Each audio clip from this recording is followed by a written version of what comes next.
तो आप अपना पर्सनल ब्रांड बिल्ड करते हुए अपनी और अपने प्रोडक्ट की स्टोरी बिल्ड करना कभी भी ना भूलें। आप अदर अपॉर्चुनिटीज़ को एक्सप्लोर करते हुए कभी भी जो है ना आप झिझके ना, आप और लोगों के पास जाएं कि अच्छा मैंने प्रोडक्ट पे तो काम कर लिया है, अब मुझे बिजनेस प्रोसेस के ऊपर काम करना है, मुझे रेस्टोरेंट के बिजनेस को समझना है, इसकी सप्लाई चेन को समझना है। वो अगर आपको आलू भी उबला हुआ देंगे तो इतना प्यारा प्रेजेंटेड होगा कि आप कहेंगे, आपको दिल करेगा, आलू से मोहब्बत हो जाएगी। और आलू का बड़ा फैंसी नाम होता है। स्टोरी भी आप वेले होते, टूरिस्ट तो वेला होता है, उस मेन्यू पढ़ना शुरू कर देता है। तो स्टोरी, एम्बियंस और प्रेजेंटेशन, ये तीन चीज़ें जो है मैंने देखी हैं वहाँ पे बड़ी ज़बरदस्त होती है कि जहाँ पे लोग पैसे दे के लाइनों में लग के या चीट झपट के भी जहाँ पे उनको फूड का टेस्ट होता है वो। मेरा नाम डॉक्टर अली अशरफ है और मेरी पीएचडी है मीडिया एंड कम्युनिकेशन में। और मैंने 15 साल तक यूनिवर्सिटी टीचिंग करके 2 महीने पहले टीचिंग को खैर बात कह के आजकल मैं अपना एक ब्रांड शूटिंग का ब्रांड आरवेंटो के नाम से रन कर रहा हूँ। उसकी लॉन्चिंग फ़ेज़ में हम चल रहे हैं। ये एक ब्रांड है जो कि मेल की जो तमाम नीड्स हैं शूटिंग से रिलेटेड उनको कैटर करेगा। और फर्दर हम ये भी कोशिश कर रहे हैं कि मेल की अदर नीड्स यानी कि ग्रूमिंग उसको भी कैटर करें और उस हवाले से भी काम करें। ठीक है। तो आज के जो जब मैं सोच रहा था कि आप लोगों के साथ मैंने बात करनी है और आप सारे लोग जो वो हैं जो कि कुकिंग का या शेफ़ एस्पिरेंट्स हैं, ऐसे ही है ना? अच्छा, सही। और कौन कौन से हैं? एयरलाइन मैनेजमेंट हो गई और हॉस्पिटैलिटी मैनेजमेंट, ठीक है, एंड टूरिज्म और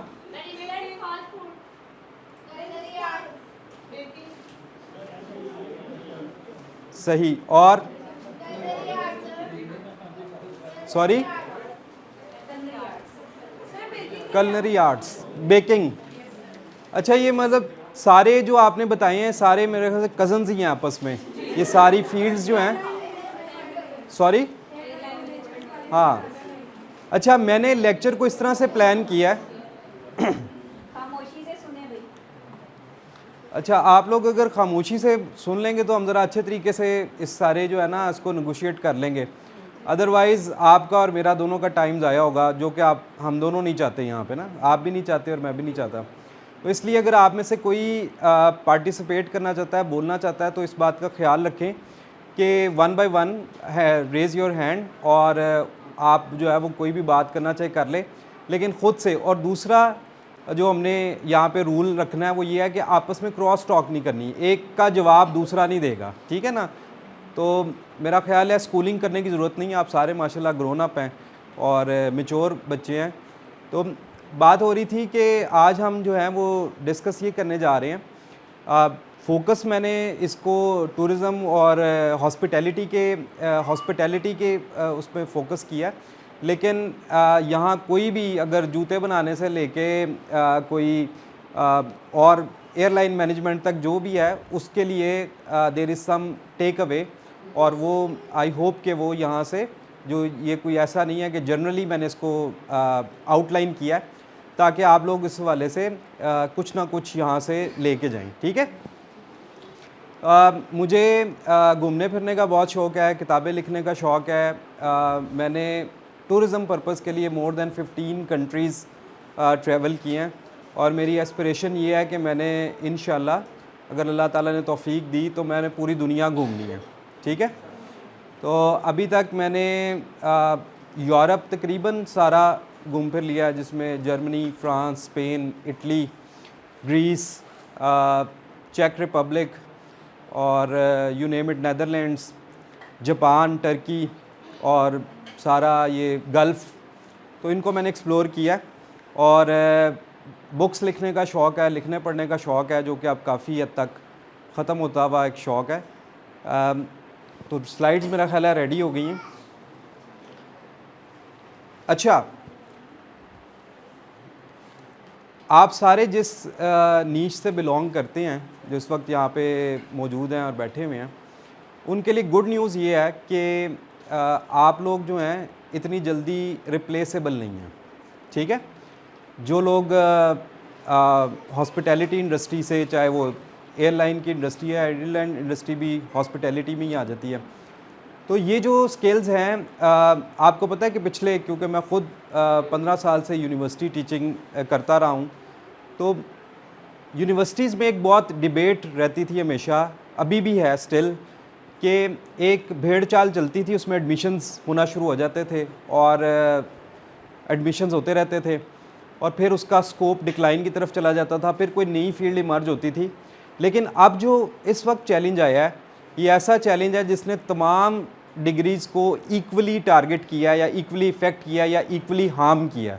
ठीक है, आप देखें कि एक ज़माना था आज से कोई 20-25 साल पहले, MBA की भेड़ चाल चली थी, लोग MBA करते थे और कहते थे कि MBA कर लें तो बहुत अच्छा हो जाएगा।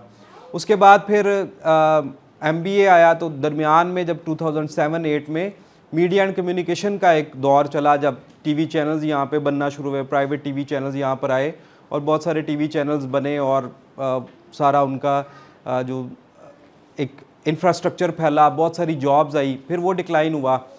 फिर 2011-12 के बाद कंप्यूटर साइंस का दौरा हुआ और जब कोविड आया तो कोविड के बाद कंप्यूटर साइंस की फ़ील्ड जो है वो और ज़्यादा एरप्ट की। लोगों ने कहा कि कंप्यूटर साइंसेस के जो लोग हैं वो सर्वाइव करेंगे, बाकी सारे रह जाएंगे। और कोविड के अंदर ज़्यादातर जो लोग घर बैठ के काम भी करते रहे, तो लोगों को ज़्यादा ये उनको हुआ कि कंप्यूटर साइंस जो है वो अल्टीमेट सर्वाइवल है। लेकिन अब जो पिछले 2-3 साल से एक चैलेंज है हमें, जो कि अपॉर्चुनिटी भी है, वो AI की है। और अब जो कंप्यूटर साइंस के इंडस्ट्री के लोग हैं, मैं उनको सुनता रहता हूँ, तो वो ये बात कह रहे हैं कि कंप्यूटर साइंस के स्टूडेंट्स को भी सीरियस चैलेंज है, क्योंकि कंप्यूटर साइंस में एक बहुत बड़ी स्किल जो है वो डेवलपमेंट की थी, जिसे कोडिंग कहते हैं। तो कोडिंग, अब आपको पता है कि AI जो बॉट्स हैं वो बहुत अच्छे जो है वो कोडिंग स्किल्स रखते हैं। आपको बेसिक कोडिंग की नो हाउ है, आप वहाँ से कोड लिखवाते हैं, उसको एडिट करते हैं और आप किसी भी चीज़ के लिए, अब तो ऐसे भी AI टूल आ गए हैं, आपको भी पता होगा, कि जिसमें सारे का सारा कोड बैक एंड और फ्रंट एंड दोनों वो डेवलप कर देते हैं। तो अब बड़े सीरियस चैलेंज आ रहे हैं AI के।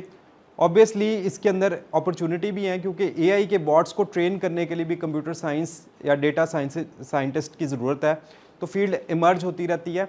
लेकिन आपकी जो फील्ड है जिससे आप सारे बिलोंग करते हैं, वो आप सब लोग जो हैं वो ऐसी फील्ड से हैं जहाँ पे इस तरह के चैलेंज नहीं होंगे। ख़ास तौर पे जब हम बात करें आप में से जो भी इसमें हॉस्पिटैलिटी इंडस्ट्री में आएगा, तो पाकिस्तान में जो सबसे बड़ी इंटरटेनमेंट है वो क्या है? फूड। तो मेरे जो दोस्त हैं, जो मेरे दोस्त थे और बाहर सेटल्ड हो गए हैं, वो अक्सर आके ये जो 10-15 साल से बाहर हैं, वो ये बात बड़ी तवातर से कहते हैं कि यार यहाँ पे किसी भी बंदे के पास जाएं तो कहते हैं चलो खाना खाने चलते हैं। तो कहता है कि यार फिर हमने ये रियलाइज़ किया कि पाकिस्तान में कोई इंटरटेनमेंट है ही नहीं। अगर आपने किसी को होस्ट करना है, अगर आपने किसी के साथ टाइम स्पेंड करना है, तो रेस्टोरेंट के अलावा कोई ऑप्शन है नहीं, क्योंकि यहाँ पे एक्टिविटीज़ के लिए अपॉर्चुनिटीज़ बहुत कम है। और ये बात आपको उस वक्त रियलाइज़ होती है जब आप बाहर जाते हैं, यानी डेवलप वर्ल्ड में जाते हैं, तो वहाँ पे फूड एक पार्ट होता है, होल एक्टिविटी नहीं होती। यहाँ पे फॉर्चुनेटली और अनफॉर्चुनेटली, फॉर्चुनेटली फॉर यू, कि यहाँ पे फूड जो है वो मेन और सेंट्रल एक्टिविटी होती है, उसके गिर्द जो है हमारी मीटिंग्स, गपशप जो है वो चल रही होती हैं। तो ये आपके लिए एक बहुत बड़ी अपॉर्चुनिटी भी है, क्योंकि फ़ूड की जितनी भी चेन्स खुलती हैं, जितने भी रेस्टोरेंट्स खुलते हैं, आप वीकेंड्स पे कम से कम वहाँ पे जाएं तो वहाँ पे प्री बुकिंग्स ना हो, लाहौर में ख़ास तौर पे, तो आपके लिए बड़ी मुश्किल पेश आती है आपको। इस तरह से आप जो भी रेस्टोरेंट नया खुलता है, लोग एक दफ़ा ज़रूर जाते हैं वहाँ पे ट्राई करने के, यार कैसा टेस्ट है या किस तरह से उसको एक्सप्लोर करने। और इससे फूड से रिलेटेड कंटेंट भी बहुत ज़्यादा वायरल होता है। फूड व्लॉगिंग भी आपने देखा है कि बड़ी, आप रेस्टोरेंट जाएं या ना जाएं, हमारे जो मशगले हैं उनमें से एक बहुत अहम मशगला ये है कि हम फूड की जो रील्स हैं उसको एक्सप्लोर करते हैं। तो और फिर कहीं ना कहीं उसको सेव कर रहे होते हैं या किसी दोस्त को भेज रहे होते हैं कि हम यहाँ पे जाएंगे, या जो भी प्लान कर रहे थे, क्योंकि मीटअप की एक्टिविटी रेस्टोरेंट के गिर्द घूम रही होती है। तो ये गुड न्यूज़ है आपके लिए कि जितने भी रेस्टोरेंट खुल जाएं, जितनी भी अपॉर्चुनिटीज़ जो हैं वो खुल जाएंगी, वो कम ही रहेगा, वो हमेशा जो फूड से रिलेटेड एक्टिविटी हैं वो ज़्यादा रहेंगी। तो पहली गुड न्यूज़ ये है। दूसरी गुड न्यूज़ ये है कि आप एआई से इतने वल्नरेबल नहीं हैं जितने के कोई और यहाँ पर है, तो ये भी एक बड़ी अच्छी बात है। दूसरी ये कि ये एक वाहिद इंडस्ट्री है फूड की इंडस्ट्री जिसमें अमीर होना रिलेटिवली ईजी है। और ये जो डिफरेंट ऐप्स हैं जिसमें फूड पांडा और इस तरह की दूसरी जो डिलीवरी ऐप्स हैं, उन्होंने भी इस फूड को क्या किया है कि इसके बिज़नेस को एक्सपेडाइट करने के लिए एज अ कैटलिस्ट काम किया कि आप जो हैं घर बैठ के किचन बना रहे हैं या आप ऑनलाइन चीज़ें एक्सप्लोर कर रहे हैं। और अमीर किस तरह से ये इंडस्ट्री के लोग अमीर क्यों होते हैं? क्योंकि आप अगर टेस्ट डेवलप कर लेते हैं, तो मैंने ये वाहिद फील्ड देखी है या one of the very few fields कि जहाँ पे लोग पैसे दे के लाइनों में लग के या चीट झपट के भी जहाँ पे उनको फूड का टेस्ट होता है वो लगते हैं। यहाँ पे लाहौर में बहुत सारे ऐसे पॉइंट्स हैं जहाँ जो नाश्ते के पॉइंट्स हैं और वो तकरीबन फजर के टाइम वो अपना पतीला पतूला साफ़ करके चले जाते हैं और उनका टेस्ट एक्सपीरियंस करने के लिए आपको क्या करना होता है, पूरी एक एफर्ट करनी पड़ती है। तो इसलिए अगर आप अच्छा टेस्ट डेवलप कर लेते हैं और आपकी स्किल अच्छी है इसमें, तो इसमें सबसे ज़्यादा अपॉर्चुनिटी है, क्योंकि लोग शायद ब्रांड कॉन्शियसनेस को भी कम कर देते हैं, ब्रांड कॉन्शियसनेस भी कम हो जाती है। अदरवाइज़ दूसरे जो बिजनेसेस हैं उसके अंदर लोग चीज़ ख़रीदते हुए पहले बहुत सारे उसके क्राइटेरियाज़ को देख रहे होते हैं और फिर जाके डिसीजन मेकिंग कर रहे होते हैं। अच्छा, और फूड इंडस्ट्री में जो अपॉर्चुनिटीज़ हैं, मेरा ख्याल है नज़र तो नहीं आ रहा होगा, मैं पढ़ भी देता हूँ। इमोशनली इररिप्लेसेबल है, ठीक है। यानी अगर किसी का कोई इमोशन अटैच हो गया है, किसी को कोई पाए पसंद है, किसी को कोई कढ़ाई पसंद है, किसी को कोई मीठे की कोई चीज़ पसंद है, तो लोग मैंने देखा है कि फार ट्रैवल भी करते हैं और वो जाके वहाँ से खाते हैं। तो ऐसी कोई एग्ज़ाम्पल आपके या आप गए हों कहीं दूर शहर में या अपने शहर में कहीं दूर कोई ख़ास चीज़ खाने के लिए, आपका इमोशन अटैच हो उसके साथ, आप दे सकते हैं कोई नाम? डोगर सज्जी। और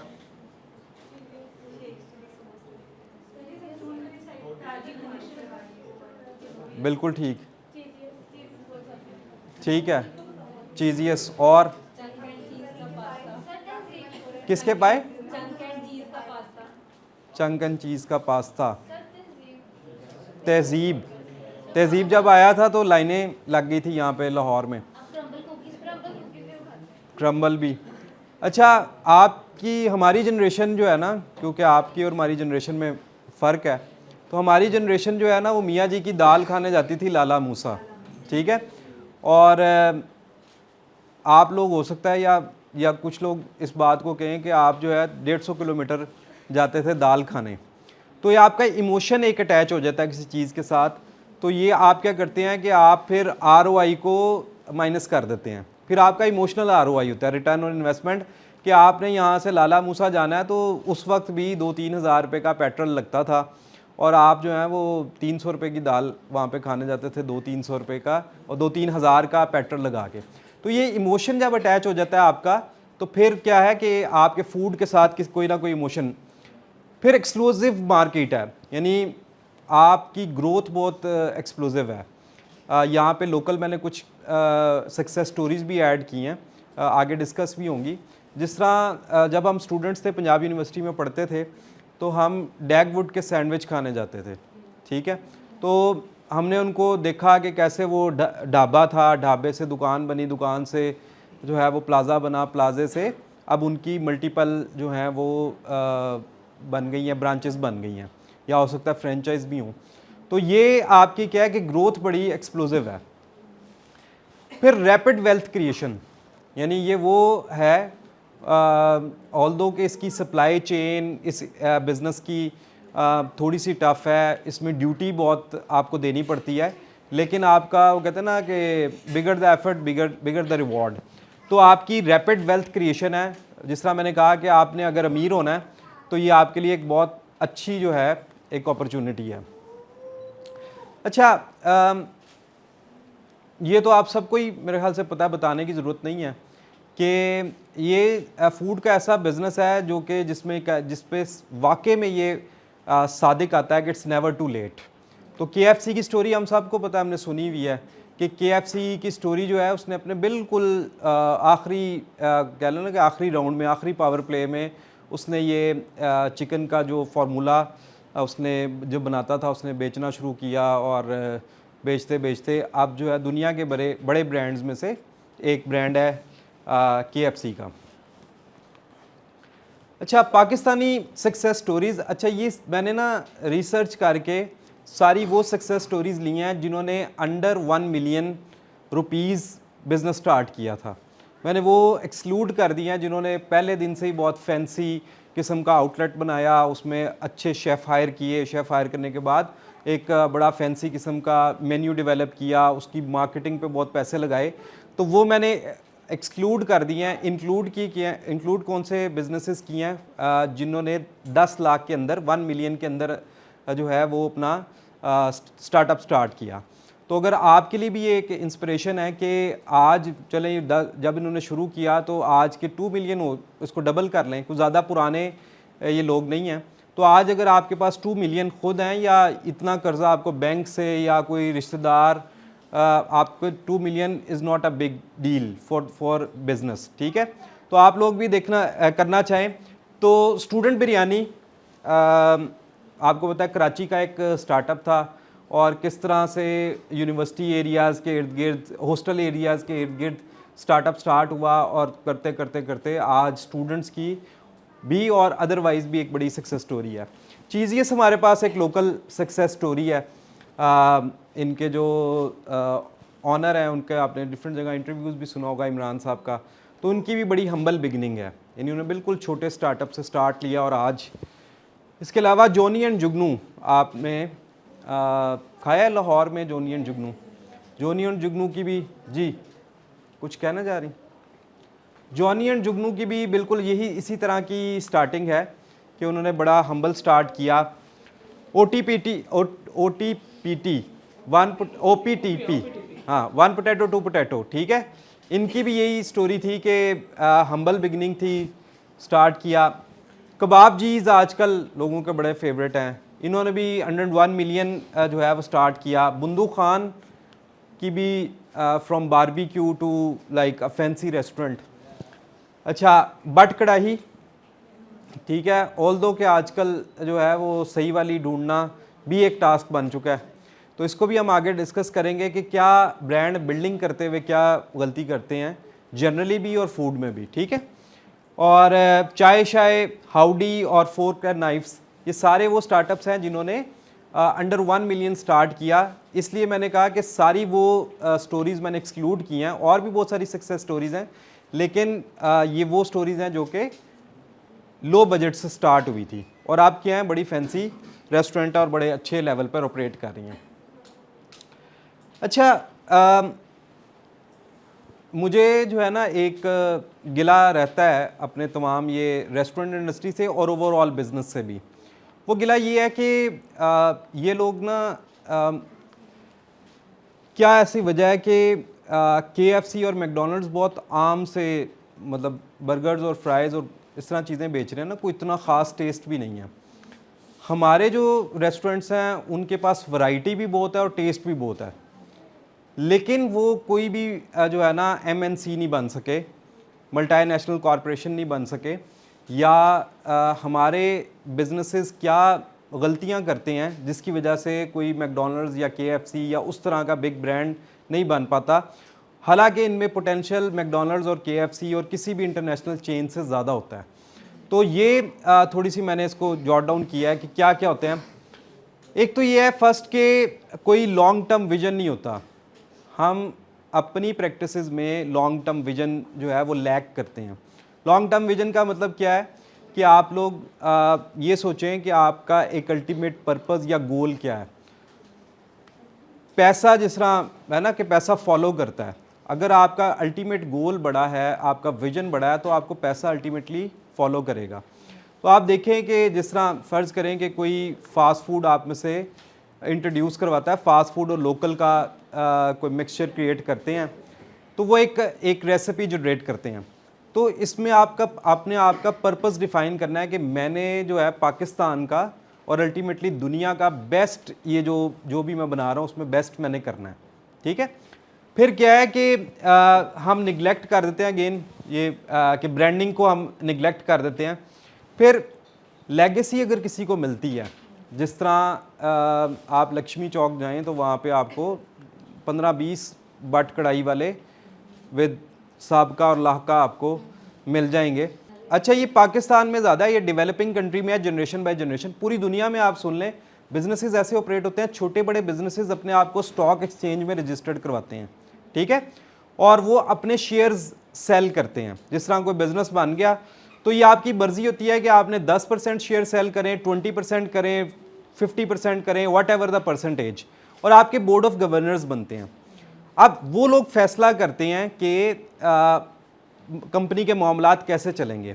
और एक जनरेशन ने बिजनेस बहुत अच्छा चलाया, आगे कोई नलायक आ गया या ऐसा शख्स आ गया जिसकी कोई कंपिटेंसी नहीं है या वो कैपेबिलिटी लैक करता है, तो बोर्ड ऑफ गवर्नर्स वो आइडेंटिफाई कर लेते हैं कि ये जो बाप था ये विजनरी था, इसको स्किल थी, इसको नॉलेज था, तो वो उस हिसाब से अच्छा चला रहा था। लेकिन जब ये जो बेटा है ये इतना विजनरी, इतना हार्ड वर्किंग, इतना कैपेबल, इतना कॉम्पिटेंट नहीं है, तो वो क्या करते हैं कि वो फिर उसको सीईओ नहीं बनाते। सीईओ जो है मोस्ट कॉम्पिटेंट गाय बनता है। सीईओ जो है ये नहीं है कि बाप है तो उसका बेटा और उसका बेटा, ये विरासत जो है वो इंटरनेशनल नहीं चलती, इसलिए जो है ब्रांड्स सक्सेसफुल भी रहते हैं। हाँ, अगर मैंने एक ब्रांड बिल्ड किया और मेरा बच्चा जो है वो इस काबिल नहीं है तो मैं अपने शेयर बेचूंगा, यानी मेरे पास 50% शेयर हैं, 60% शेयर हैं, तो मैंने अगर अपनी ज़िंदगी गुजारनी है, कोई काम नहीं करना, तो मैं अपने शेयर्स बेचूंगा और वो मार्केट में से लोग शेयर्स खरीद लेंगे। लेकिन बिजनेस वही चलाएगा, आपस में बैठ के शेयर होल्डर्स फैसला करेंगे कि जो बेस्ट गाय होगा वो बिजनेस चलाएगा, इसलिए बिजनेस आगे चलते रहते हैं। लेकिन हमारे यहाँ क्या होता है कि हमारे यहाँ ये रिवाज नहीं है कि हम इसको लोगों को अपना बिजनेस जो है लिस्ट करवाएं और बोर्ड ऑफ गवर्नर्स बनाएं।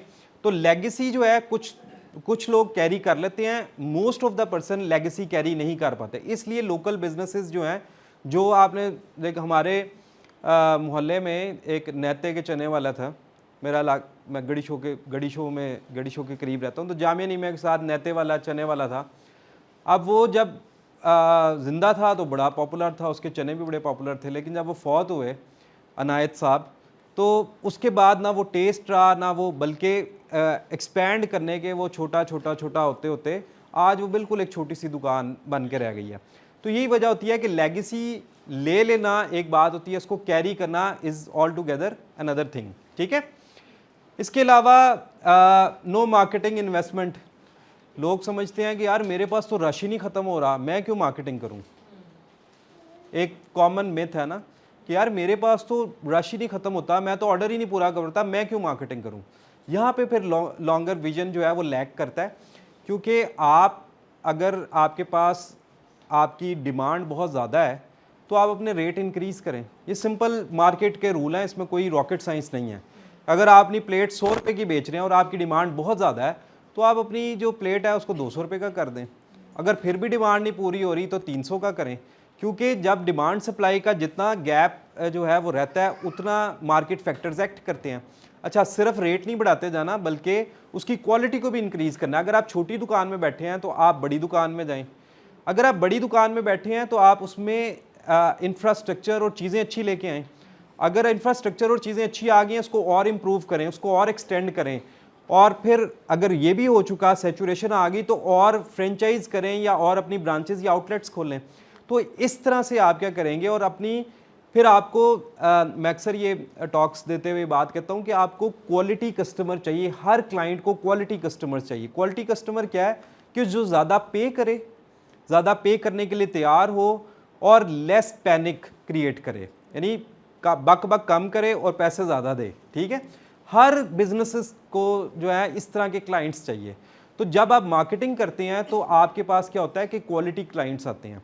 तो क्वालिटी क्लाइंट्स क्या करते हैं, आपको अपलिफ्ट करते हैं। जब आप मैस सेलिंग पे कर रहे होते हो, हमारे यहाँ जो जितने भी ब्रांड्स हैं आपने देखा होगा, उनको इतनी अकल नहीं है, इतनी तमीज़ नहीं है कि आप वहाँ पे एक टोकन सिस्टम इंट्रोड्यूस करवा लें। ये उर्दू बाज़ार में जो बड़ी मशहूर वारिस निहारी है, यहाँ पे आप कभी लेने जाएं तो आप बंदे पे बंदा चढ़ा होता है, ठीक है। उनको ये विजन नहीं है कि आप अपनी निहारी महंगी कर दें, टोकन सिस्टम बनाएं, वहाँ पे टोकन लें और हर बंदा टोकन से आके फिर अपने आप को एक्सटेंड करें।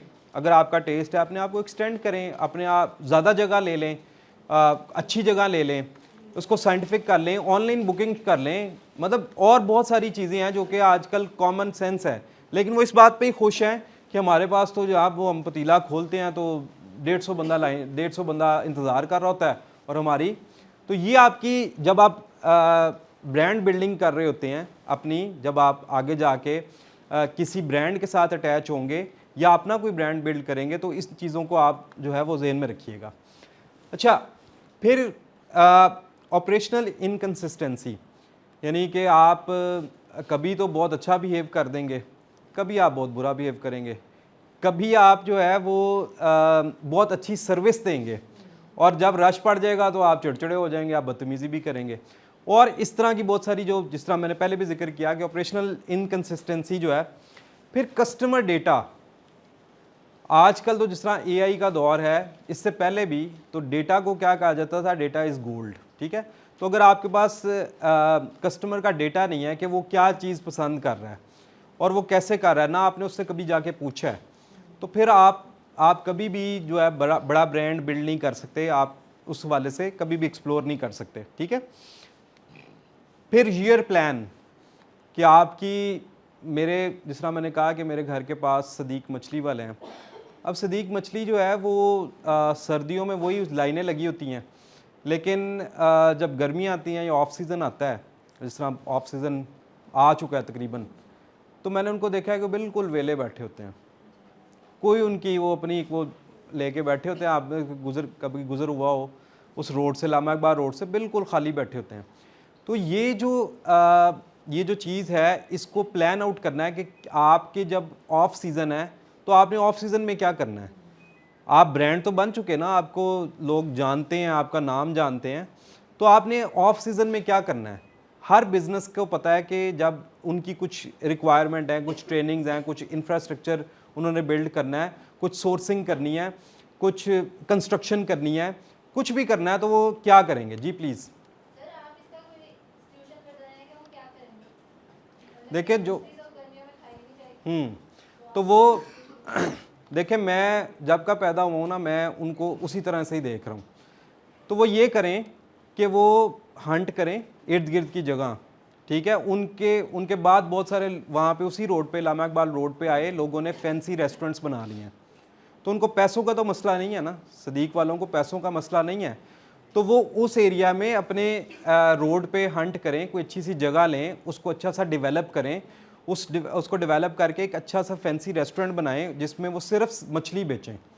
तो जितनी आप वो पैसे ले रहे हैं, अगर वो दुगने भी वहाँ पे अच्छी जगह बिठा के, एसी वाली जगह पे, अच्छे फर्नीचर पे बिठा के वो उसको अपने कस्टमर को देंगे, पार्किंग की प्रॉपर स्पेस होगी, तो लोग ज़्यादा उनको पे करेंगे, उनके रेवेन्यूज़ बढ़ जाएंगे, ठीक है ना। वो इस चीज़ को सोर्स कर सकते हैं। फिर वो मछली के अंदर एक्सपेरिमेंट कर सकते हैं, यानी कि मछली सिर्फ जो है ना फ्राइड फिश तो नहीं होती, मछली की भी कुछ 70 तरह की टाइप्स हैं। तो मछली के अंदर ऐसा ब्रांड बन जाए, इतना उसको सीखें, लर्न करें, एक्सपेरिमेंट करें कि लोग बाहर से आएँ कि यार मछली के हवाले से या सी फूड के हवाले से तो कहना कि मक्का ऑफ द सी फूड बन जाए। तो ये उनका पोटेंशियल है, क्योंकि उन्होंने ब्रांड बिल्ड कर लिया, उन्होंने अपना एक नाम बना लिया। अब वो कुछ भी करेंगे अच्छा, कुछ भी अच्छा करेंगे, तो उनके लिए इस्टेब्लिश होना रिलेटिवली आप और मेरे लिए जिन्होंने ये बिज़नेस स्टार्ट नहीं किया मुश्किल होगा। तो ये उनको करना चाहिए, या उनको पता है, उनका बिज़नेस है कि उनके बिज़नेस के नीश में क्या क्या अपॉर्चुनिटीज़ हैं। हर बंदे को पता होता है, वो उनकी नस्लें 2 नस्लें तो मेरा ख्याल है ये बिज़नेस कर रही हैं, तो उनको पता होगा। उन एरियाज़ को एक्सप्लोर करें और पाकिस्तान का बेस्ट ब्रांड बने, फिर उसको एक्सटेंड करें। सी फूड सारी दुनिया में खाई जाती है, तो वहाँ जाके पूरी दुनिया में पाकिस्तान के लिए रेवेन्यू जनरेट करें। तो ये करें वो लोग।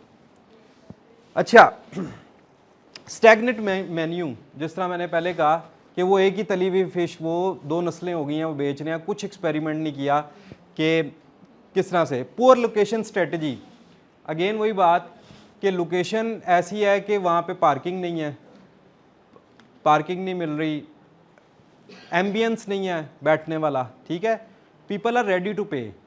ये एक बहुत बड़ी मिथ है कि लोग पे नहीं करेंगे उतना।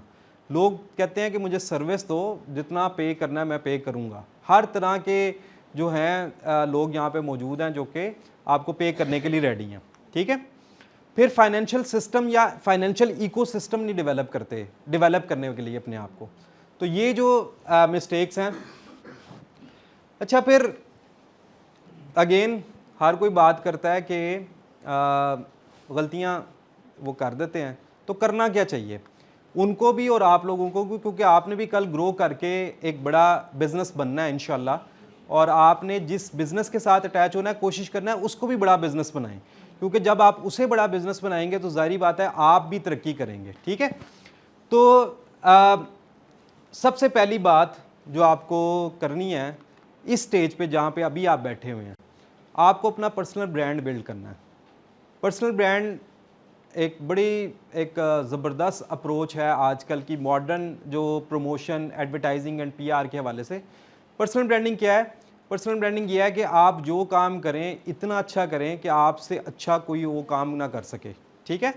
तो आप लोग जो भी इस वक्त सीख रहे हैं, आप लोग अगर कुकिंग सीख रहे हैं या हॉस्पिटैलिटी मैनेजमेंट सीख रहे हैं या आप एयरलाइन मैनेजमेंट सीख रहे हैं या whatever the skill you are acquiring, तो उसके अंदर आप बेस्ट हो जाएं। आपको याद है ना, बड़ा मशहूर है कि मोहम्मद अली जो बॉक्सर थे, उनसे किसी ने पूछा कि आप अगर बॉक्सर ना होते तो आप क्या होते? तो कहते हैं कि मुझे एक बात पता है कि अगर मैं जूता पॉलिश करने वाला भी होता तो मैं दुनिया का बेस्ट जूता पॉलिश करने वाला होता, यानी मेरे से अच्छा कोई जूता पॉलिश ना करता। तो इसलिए आप जो भी काम कर रहे हैं उसके अंदर बेस्ट बने, ठीक है। पर्सनल ब्रांड की सबसे बड़ी निशानी ये होती है कि आपके 4 लोग अगर एक एरिया में काम कर रहे हैं और कोई सबसे मुश्किल या क्रिटिकल काम आता है तो एक बंदा खुद ब खुद हाईलाइट हो जाता है, या आपका टीचर या आपका बॉस उसको कहता है कि यार ये बड़ा डेलिकेट काम है, बड़ा नाजुक और क्रिटिकल काम है, तो ये प्लीज़ तुम ही करो। एक बंदा आइडेंटिफाई होता है। वो किस बुनियाद पे होता है कि उसने अपने आप को इस तरह से बिल्ड किया होता है कि वो अपने आप को बहुत अच्छी तरह से अपनी एक्सपर्टीज़ को ना सिर्फ जानता है बल्कि प्रैक्टिस करता है, बल्कि उसको इमोशनली और फिज़िकली पूरी तरह से परफॉर्म करता है। अब स्टोरी का हकीकत से ताल्लुक़ नहीं है, वो ब्रांड स्टोरीज़ हैं। इस तरह चेक रिपब्लिक में एक जगह हम गए तो वहाँ पे उन्होंने कहा कि यहाँ पे एक वाइन शॉप है, शराब की दुकान है जो कि 11वीं सदी की है। हो सकता है हो भी, मतलब ये नहीं मैं कह रहा कि वो खाली स्टोरी है। अब उन्होंने वाइन की, वहाँ पे जब हम गए तो वाइन की डिफरेंट स्टोरीज़ लिखी हुई थी, ठीक है। इसी तरह से जब हम वेनस के, जो कि पानी का शहर है, तो वेनस में एक जगह पे हम गए तो वहाँ पे एक जो है वो पुरानी इमारत के ऊपर एक ऊँट बना हुआ था। आपको पता है वेनस तो वो सारा पानी के ऊपर है, तो ऊँट तो सहरा में होते हैं। तो उसकी उन्होंने एक स्टोरी बनाई हुई थी। वो स्टोरी ये थी कि यहाँ से वेनस से कुछ ताजर लोग गए गल्फ़ में, जो मौजूदा गल्फ़ है उधर गए, और वहाँ पे the boy fail in love with a girl जो कि लोकल गर्ल थी। तो उसके अपने बाप से कहा कि मुझे ये लड़की पसंद है और मैं उससे शादी करना चाहता हूँ। तो उसके बाप ने कहा कि हम ताजिर लोग हैं, तिजारत करने आए हैं, तो हमें यहाँ से जाना है, तो मैं तुम्हें शादी नहीं करने दूंगा। टिपिकल स्टोरी कि इसमें अब्बा जान ने कहा कि नहीं, इधर नहीं करनी शादी। तो लड़के ने कहा कि लड़के ने कहा कि मैं जा रहा हूँ लेकिन तुम मेरे वतन आ जाना, वीनस इटली। तो उसने कहा कि वो तो इतना बड़ा होगा, मुझे कैसे पता लगेगा तुम जो है वो तुम्हारा घर कहाँ है। सारी बात है, कोई फ़ोन शोन तो होते नहीं थे कि व्हाट्सएप पे कॉल कर लें। तो उन्होंने कहा कि उसने कहा कि मैं अपने घर के ऊपर जाके एक ऊँट बनाऊंगा, और वीनस में ऊँट किसी को पता ही नहीं है, ना किसी ने देखा है। तो ये ऊँट जो है, तुम जब वीनस आओ, तो वीनस इतना बड़ा नहीं है, छोटा सा ही है, तो जब वीनस आओ तो तुम ये ऊँट देखोगी तो तुम्हें पता लग जाएगा ये मेरा घर है। अच्छा, अब ये स्टोरी है जी। सर उसे देख के किसी और ने कॉपी नहीं किया होगा। ये भी एक बात है, ठीक है ना। तो बहरहाल और किसी घर पे हमने देखा है और किसी घर पे ऊँट नहीं था। अब ये भी ज़रूरी नहीं कि स्टोरी सच हो, बट ये स्टोरी है। अब ये स्टोरी है तो फिर डिफरेंट लोग आते हैं वहाँ पे, इसके ऊपर नॉवल भी लिखा गया और फिल्म भी बनी है वैसे, ठीक है। तो और इस तरह जो है नॉटर डेम चर्च के बारे में, फ्रांस में जो बड़ा मशहूर पेरिस में चर्च है, उसके ऊपर हंचबैक ऑफ नॉटर डेम के नाम से बुक लिखी गई, फिल्म भी बनी है उसके ऊपर। तो स्टोरीज़ क्रिएट करें, अपनी स्टोरी, अपने ब्रांड की स्टोरी क्रिएट करें, जो डिश आप बना रहे हैं उसकी स्टोरी क्रिएट करें। आपको पता है ना कि जब मुहर्रम के दिन होते हैं, पहले अशरा जो होता है, तो उसके अंदर अंदरून शहर में जो लहीम, जिसे आम तौर पे हलीम कहते हैं, उसकी स्टोरीज़ हैं। इफ़ यू रिमेंबर, उस पे पैकेजेस भी बनते हैं कि ये इस इवेंट से रिलेटेड ख़ास जो है वो लोग हैं, ख़ास वक्त पे वो लहीम बनाना शुरू करते हैं और वो पूरी एक स्टोरी है। तो ये स्टोरी बनती है, फिर स्टोरी सेल होती है और फिर आपको उधर से क्वालिटी क्लाइंट मिलते हैं। तो आप अपना पर्सनल ब्रांड बिल्ड करते हुए अपनी और अपने प्रोडक्ट की स्टोरी बिल्ड करना कभी भी ना भूलें। यकीन रखें और इस बात पे ट्रस्ट करें कि स्टोरी से ज़्यादा कुछ नहीं बिकता। सब लोग जो है दुनिया में स्टोरी बेच रहे हैं, ठीक है। तो अगर आप अपने ब्रांड की स्टोरी नहीं बना सकेंगे तो आप उतने पॉपुलर नहीं हो सकेंगे जितना आपका पोटेंशियल होगा। फिर सबसे इम्पॉर्टेंट, मास्टर योर क्राफ्ट। अपनी जो स्किल है उसको मास्टर करें और अपने एक उस्ताद को जब आप समझ लें कि यार इस उस्ताद से मैंने सीख लिया, तो आप अदर अपॉर्चुनिटीज़ को एक्सप्लोर करते हुए कभी भी जो है ना आप झिझके ना, आप और लोगों के पास जाएं, जो लोग बेस्ट कर रहे हैं उनको अप्रोच करें, उनसे पूछें कि ये कैसे काम अच्छा कर रहे हैं, ठीक है। इसके अलावा आप स्ट्रेटेजिक नेटवर्क अपना जो है वो डेवलप करें। स्ट्रेटेजिक नेटवर्क से क्या मुराद है कि आप ये देखें, फ़र्ज़ करें कि एक शख्स है जिसका एम है कि उसने बिज़नेस नहीं करना, उसने शेफ़ की जो या हॉस्पिटैलिटी इंडस्ट्री में टॉप पर पहुंचना है, कोई टॉप की ऑर्गेनाइजेशन की टॉप की पोजीशन पर पहुंचना है, तो अपनी स्ट्रेटेजिक नेटवर्किंग उस हिसाब से करें। अगर आप ये समझते हैं कि नहीं, मैंने ये सीख लिया, अब मैंने रेस्टोरेंट इंडस्ट्री में, हॉस्पिटैलिटी इंडस्ट्री में मैंने अब जो है कमाल करना है, तो उस हवाले से आप अपनी स्ट्रेटेजिक थिंकिंग डेवलप करें कि अच्छा मैंने प्रोडक्ट पे तो काम कर लिया है, अब मुझे बिज़नेस प्रोसेस के ऊपर काम करना है, मुझे रेस्टोरेंट के बिज़नेस को समझना है, इसकी सप्लाई चेन को समझना है, इसकी मार्केटिंग को समझना है, इसकी जो ओवरऑल नेटवर्किंग है उसको समझना है, इसके इकोसिस्टम को समझना है कि किस तरह से ये ऑपरेट करता है, ठीक है। अच्छा, विनिंग फार्मूला क्या है? विनिंग फार्मूला है कि आप पर्सनल एक्सीलेंस, वो सबसे इम्पॉर्टेंट है, ठीक है, और आपकी स्ट्रेटेजिक एग्जीक्यूशन, ठीक है। Develop soft skills for customer relationship.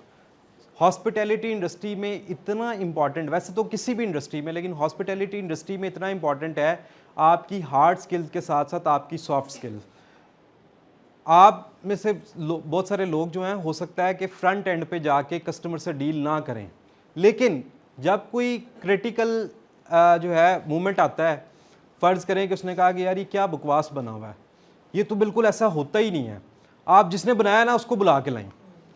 आप जब वेटर से जो कि फर्स्ट लाइन ऑफ आर्मी है, उससे नहीं संभाला जाता और जो कस्टमर है बहुत ज़्यादा बेकाबू हो रहा था, तो फिर शेफ़ को बुला के लाना पड़ता है, फिर शेफ़ को एक्सप्लेन करना पड़ता है। देखिए, आप उसको एक चीज़, मुझे अगर नहीं आ रही तो आप, मुझे पसंद नहीं आ रही तो मुझे आप कन्विंस नहीं कर सकते, मुझे आप ये नहीं कह सकते कि ये अच्छी बनी हुई है, सारा अभी हज़ारों लोग जो हैं वो खा के गए हैं, उन्होंने बड़ी तारीफ़ किया, तो तुम एक कहाँ से आ गए हो तो तुम्हें पसंद नहीं आई। तो ये आपकी सॉफ्ट स्किल्स होनी चाहिए कि आपने एंगर को किस तरह से या कॉन्फ्लिक्ट को किस तरह से मैनेज करना है, क्या स्ट्रेटजी होगी, क्या अप्रोच होगी, कहाँ तक आपने बर्दाश्त करना है, कहाँ पे जाके आपने उसको जो है थोड़ा सा शटअप कॉल देना है, कहाँ पे आपने जाके रेजिस्ट करना है, कहाँ पे जाके आप टॉलरेट करना है। तो ये सारी आपकी सॉफ्ट स्किल्स इसमें बड़ी इंपॉर्टेंट है। और वैसे भी जब आप कहीं इंटरव्यू वगैरह में जाते हैं एज अ शेफ़, तो आपकी हार्ड स्किल, टेक्निकल स्किल तो बहुत अच्छी होगी, बट आप अगर सॉफ्ट स्किल्स आपकी अच्छी नहीं होंगी तो आप अपने आप को सेल नहीं कर सकेंगे और वो अपॉर्चुनिटी नहीं ले सकेंगे जो आके आप डिज़र्व करते होंगे। Master business fundamentals like margins and cost. Business के फंडामेंटल्स, कुछ लोग अपने कोर स्किल्स के बहुत अच्छे होते हैं लेकिन बिजनेस प्रोसेस में लैग करते हैं, तो वो कभी कामयाब नहीं हो सकते। तो उसके ऊपर आप कोशिश करें, काम करें। बिल्ड रेपुटेशन थ्रू कंसिस्टेंसी, कि आप अपनी रेपुटेशन कंसिस्टेंट होके, यानी रोज़ अच्छा खाना बनाना है, ठीक है ना। अगर कोई में एक रेस्टोरेंट है क्योंकि वो मुझे पैसे नहीं दे रहा इसलिए मैं उसका नाम नहीं लेता, बल्कि मैं उसको पैसे देता हूँ। वो पालक पनीर बहुत अच्छी बनाता है, ठीक है, यहाँ जोहर टाउन में। तो मैं हर महीने सिर्फ वो पालक पनीर और पराठा खाने जाता हूँ। तो वो अगर कंसिस्टेंट ना हो, एक दिन वो बहुत अच्छा बनाए पालक पनीर और दूसरे दिन ना बनाए, तीसरे दिन और तरह से बना ले, तो रेस्टोरेंट इस तरह से नहीं चलते। रेस्टोरेंट जो है वो ख़ास तौर पे कंसिस्टेंट टेस्ट से चलते हैं, ठीक है। फिर स्ट्रेटेजिक एग्जीक्यूशन क्या है? Creates scalable operational systems, document recipes and standards. ये हमारे यहाँ बहुत लैग करता है। आपको पता है ना कि कोक की एक बड़ी फेमस स्टोरी है, आप में से किसको पता है? कोक की रेसिपी जब चोरी होने लगी थी, तो आपको ये पता है, बड़ी बड़ी मशहूर ये स्टोरी है। कोक, आपको पता है ना, कोक का एक सीक्रेट फार्मूला है कोका कोला का। एक दफ़ा एक कोका कोला के एक एम्प्लॉय ने पेप्सी को अप्रोच किया और उससे कहा कि मेरे पास वो सीक्रेट फार्मूला है, तो मैं आपको ये सेल करना चाहता हूँ। तो हमारे यहाँ होता तो क्या होता? ख़रीद लेते, एक अपॉर्चुनिटी आ गई ना। लेकिन उन्होंने क्या किया, पेप्सी वालों ने कोका कोला को अप्रोच किया और कहा कि आपका ये एम्प्लॉय है, इसने हमें अप्रोच किया और ये कह रहा है कि इसको आपका सीक्रेट फार्मूला पता है और ये हमें सेल करना चाहता है। तो उन्होंने उसको पकड़ा, उसको वो जो भी सज़ा है वो दी।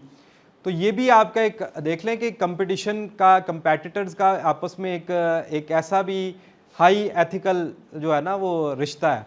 तो आप क्या करें कि उन्होंने डॉक्यूमेंट किया अपनी चीज़ों को। अब हमारे यहाँ रेसिपीज़ जो हैं वो डॉक्यूमेंट करने का रवाज नहीं है, बल्कि मेरे ख्याल से इसको पेटेंट भी करना चाहिए। अगर आपने कोई ऐसी जो है वो रेसिपी आपने इन्वेंट की है, डिस्कवर की है, या 2-3 रेसिपीज़ को मिला के आपने कोई एक नई चीज़ बनाई है, तो आप उसको अपना पेटेंट करवाएं, अपने नाम से उसको रजिस्टर्ड करवाएं, वो आपकी इंटेलेक्चुअल प्रॉपर्टी है, ठीक है। तो डॉक्यूमेंट करें उसको। इसके अलावा रीइन्वेस्ट करें जी। सर ये कहाँ पे होता है कि आपका रजिस्टर्ड हो? यहाँ पे एक है इदारा गवर्नमेंट का जिसे कहते हैं IPO, ठीक है। तो बड़ा आसान सा प्रोसेस है, बड़े कम पैसे लगते हैं।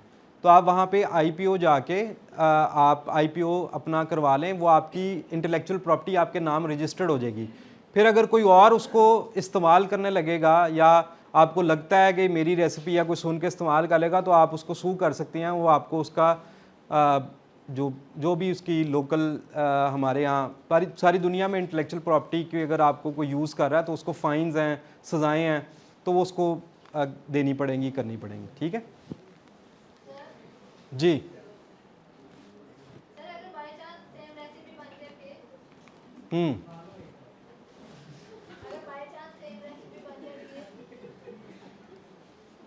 मतलब अच्छा सवाल है। KFC और मैकडॉनल्ड्स तकरीबन सेम सेम है, तो मतलब कि उनकी रेसिपी थोड़ी बहुत सिमिलर है।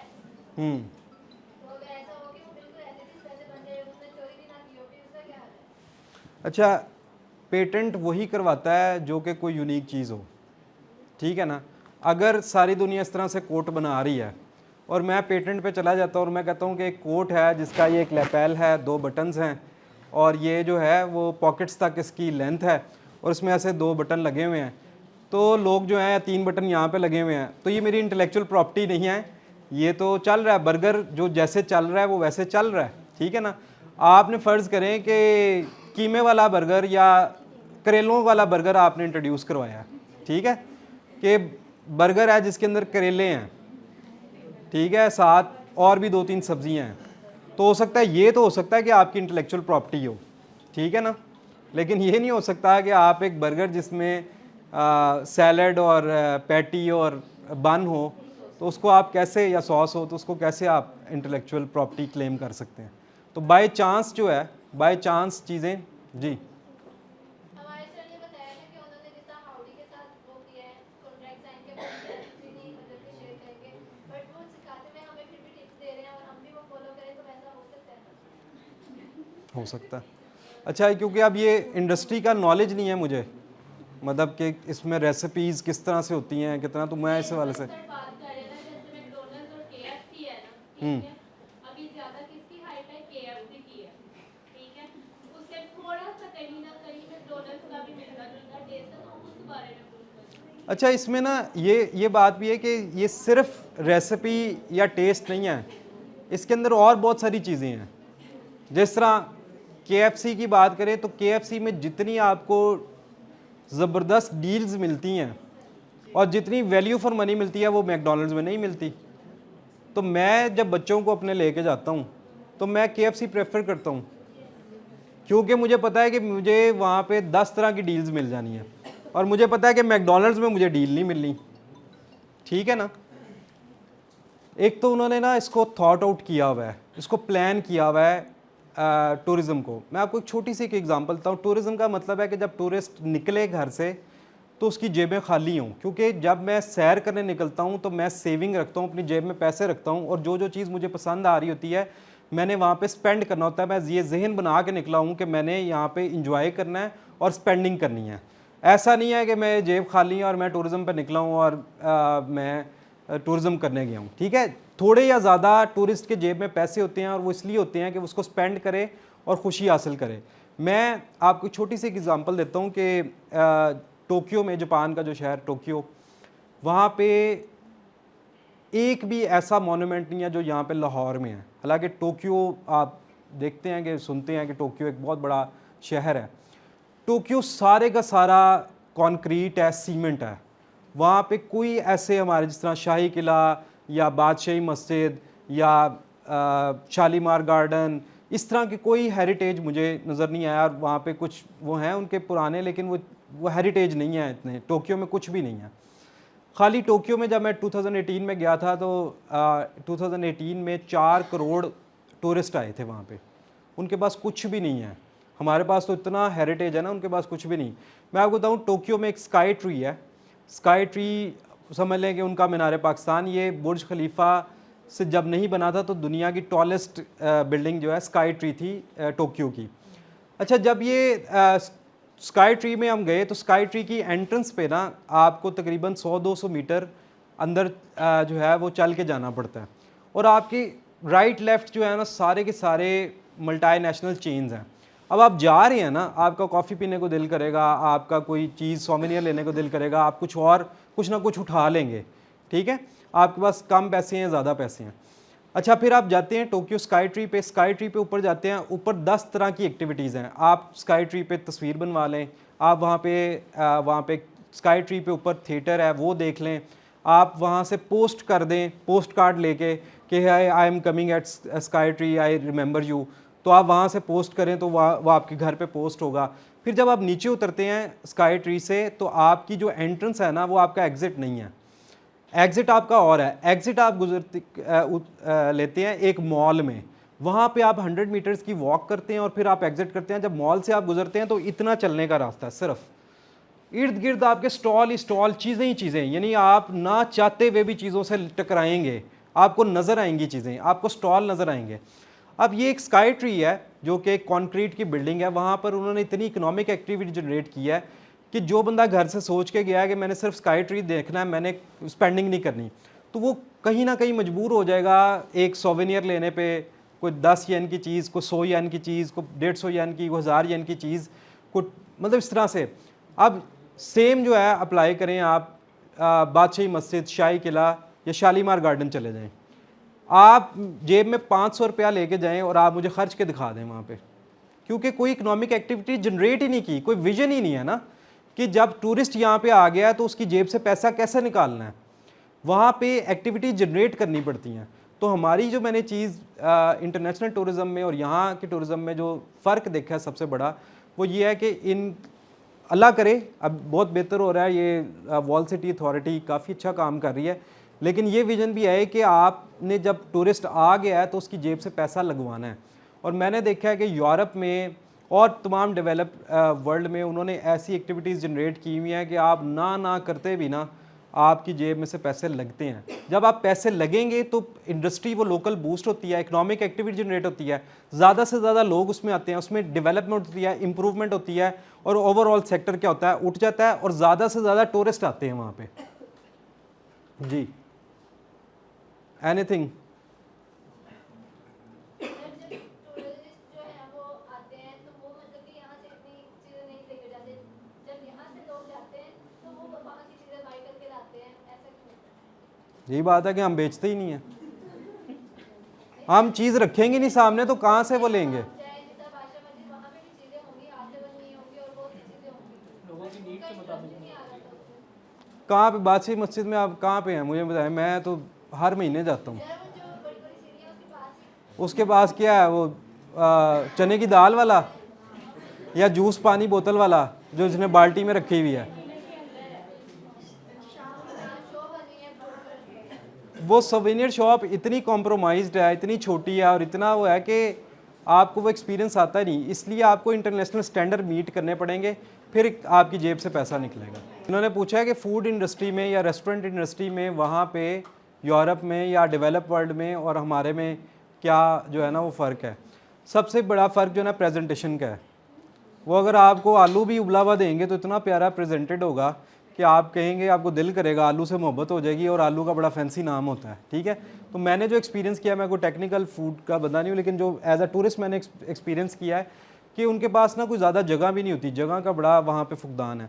छोटी जगह पे वो इतना प्यारा मैनेज किया होता है, इतना प्यारा एम्बियंस क्रिएट किया होता है और इतनी प्यारी प्रेजेंटेशन होती है कि आप what ever the amount of money आपको ना यू आर रेडी टू पे। तो ये दो चीज़ें यहाँ पे हैं कि हमारी फिर स्टोरीज़, फिर मेन्यू जो होता है ना उनका, वो मेन्यू कम और स्टोरी बुक ज़्यादा होती है कि वो आपकी स्टोरी लिखी होती है पूरी कि ये जो है इसका ओरिजिन कहाँ से हुआ और किस तरह पूरी हिस्ट्री से रिलेट करके। तो वो आप स्टोरी भी, आप वेले होते हैं, टूरिस्ट तो वेला होता है, उस मेन्यू पढ़ना शुरू कर देता है। तो स्टोरी, एम्बियंस और प्रेजेंटेशन, ये तीन चीज़ें जो है मैंने देखी हैं वहाँ पे बड़ी ज़बरदस्त होती हैं। चलें जी, थैंक यू वेरी मच, बहुत अच्छा लगा आपसे बात करके।